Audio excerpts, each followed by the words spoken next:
Hello everyone, today I wanted to do a quick review of the Xbox Series S as the owner of the Xbox Series X and the PS5. So I wanted to talk about the advantages of having Xbox Series S and some pros and cons, and if the Series S is the right choice for you. So let's start with the outside. Now the Xbox Series S is the most portable console other than the Nintendo Switch, but I really don't consider Nintendo Switch to be competition for either of these. So let's start with the outside. It is very small. Now it's not a light console, it definitely has some weight to it.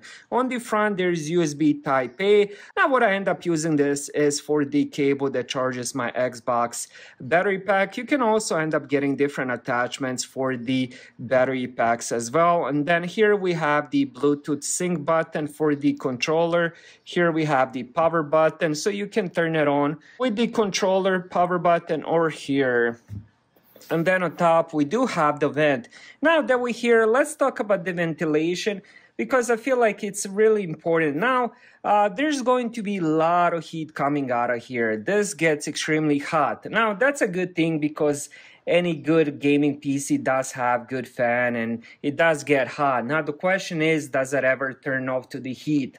During the summers I live in the desert, so it gets extremely hot. Now if you have this in the right place where there's nothing next to it, there's a good amount of space, you won't have any issues. I only had issue one time because I ended up putting this kind of in like a cabinet, and it didn't have much flow on top, and sadly it did shut off due to heat. It ended up shutting itself off for 15-20 minutes until it cools off. But if it does have a lot of space around, you won't have any issues with that. Alright, now let's check the back. Now on the back we have internet port if you do want to use wired internet connection. We have two more USB Type A. Now some games you can play with the keyboard and mouse, so those do come in handy. Then we have HDMI out, storage expansion, and the power output. Now when it comes to that storage expansion, it is easy to add expansion, but you do have to get their own Xbox storage. Now you can get it, I believe, 1 terabyte and higher, and it's just pretty much plug and play. Now you can't really add any of your own storage like PS5, so that's unfortunate. Speaking of the storage, this console, at least the white one, comes with 500 gigabytes of storage. Now there's a new addition, the Black Series S, which comes with 1 terabyte. Now let's talk about the 500 gigabytes, since that's what I have here. You know, out of the box, you're probably getting around, I believe it's 440, 450 gigabytes. So for example, Apex Legends, I believe, is 80 gigabytes. Fortnite is not that big. I believe Fortnite is 40 gigabytes. So just to give you some idea how big the games are and what you can fit on the Xbox Series S. So Xbox Series S does have the lowest storage. Now, if you do plan on playing, you know, a couple games and maybe some multiplayer games, like for me, I always have my Rocket League and I also have Apex Legends. So those two games together probably take, I would say, around 120 gigabytes. And then I still have another 320 gigabytes for other games. I never really had that much problems with storage, especially now that I do have the Xbox Series X. Now, even though it is half the storage of the other consoles, it is very, very manageable. Now, that's definitely something to think about. But as I did mention, they do have the newer one, which comes with the 1 terabyte. So the storage really isn't an issue if you do end up getting that 1 terabyte edition. Next, let's talk about the speed of storage, which is really, really important. Now, the original Xbox One S was super slow. I mean, on some games, I would wait, you know, 1 minute, 2 minutes, 3 minutes just to load the game. I remember there was this one game, I forgot the name. Oh my God, I actually had to quit the game because of all the loading, the wait times. Xbox Series S is super fast. This is probably, if not the fastest consoles out of the three when it comes to the storage wise.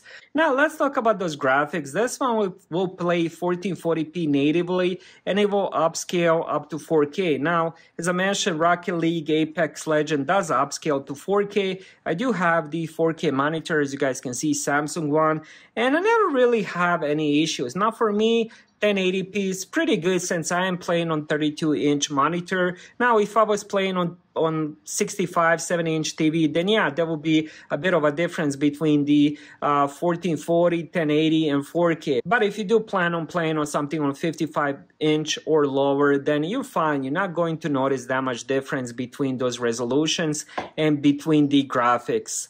Now, the Xbox Series S definitely has a few things going for it. It is the most portable one, but best of all, it is the most budget-friendly. So that was definitely my main point of getting it. Now, I've had the Series S since the day it came out. I got the PS5 a year ago, and I got the Xbox Series X, I believe, 3-4 months ago. So the Xbox Series S I owned for a very long time, few years, and honestly I have zero regrets. If I wasn't doing all the reviews, I would probably still have just the Xbox Series S. I love it that much. Best thing about the Xbox Series S, and I guess I could say the X as well, is the Game Pass. If you never ended up using the Game Pass, it's really amazing. Now, last thing I wanted to talk about is the controller. So this is what you get. I do have the battery pack. If I didn't have that, it would be all white. Now, inside the box, you do get 2 AA batteries. Sadly, it doesn't come with the built-in battery.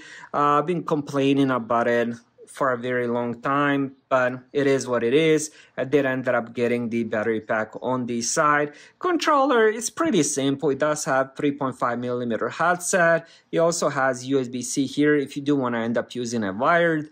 For example, this works really good with iPad, Samsung tablets, any Android tablets. You can even connect it to a TV, any laptop. So it works on numerous different devices because it is a Bluetooth controller. Pairs really easy. It's a simple process. It only takes a couple minutes to pair it. So I do love the controller. It is very comfortable.